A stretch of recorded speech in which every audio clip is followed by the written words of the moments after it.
लाडकी बहीण योजनेची कोणतीही नवीन माहिती तुमच्याकडून चुकू नये म्हणून आपल्या चॅनलला आत्ताच सबस्क्राईब करा आणि बेल आयकॉन दाबायला विसरू नका. आणि आता एक सविस्तर बातमी आहे. लाडकी बहिणी योजनेच्या लाभार्थी महिलांनी मिळणारे सर्व 1500 रुपये केवळ शॉपिंगवर खर्च करू नयेत असा सल्ला मंत्री अदिती तटकरे यांनी दिलाय. लाडक्या बहिणींचे पैसे कधी जमा होणार अशी विचारणा व्यापारी देखील करत असल्याचं त्यांनी सांगितलंय. योजनेचा हप्ता जमा झाला की बाजारपेठ गजबजून जाते असं व्यापाऱ्यांनी सांगितल्याचं अदिती तटकरे यांनी नमूद केलंय. मी सगळ्या लाभार्थी महिलांना सांगतोय की तुमचे महिन्याचे जे 1500 आहेत ते 1500च्या 1500 शॉपिंगमध्ये खर्च नका करू. नाहीतर आम्ही ज्या ज्या वेळेला लाभ वितरित करतो त्याच्या आधी तर आमच्याकडे शहरातले सगळे व्यापारी येतात की लाडकी बहीणचा लाभ कधी भगिनींपेक्षा लाडक्या बहिणींपेक्षा व्यापारी जास्ती विचारतात की डीबीटी कधी करणार आहे.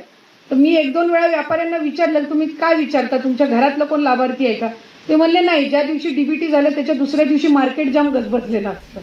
तर ताई, ही होती लाडकी बहीण योजनेची आजची सर्वात मोठी आणि खरी माहिती.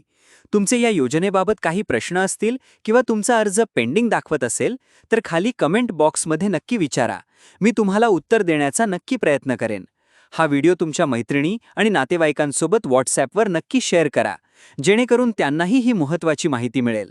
चॅनलला सबस्क्राईब करा आणि व्हिडिओला लाईक करा.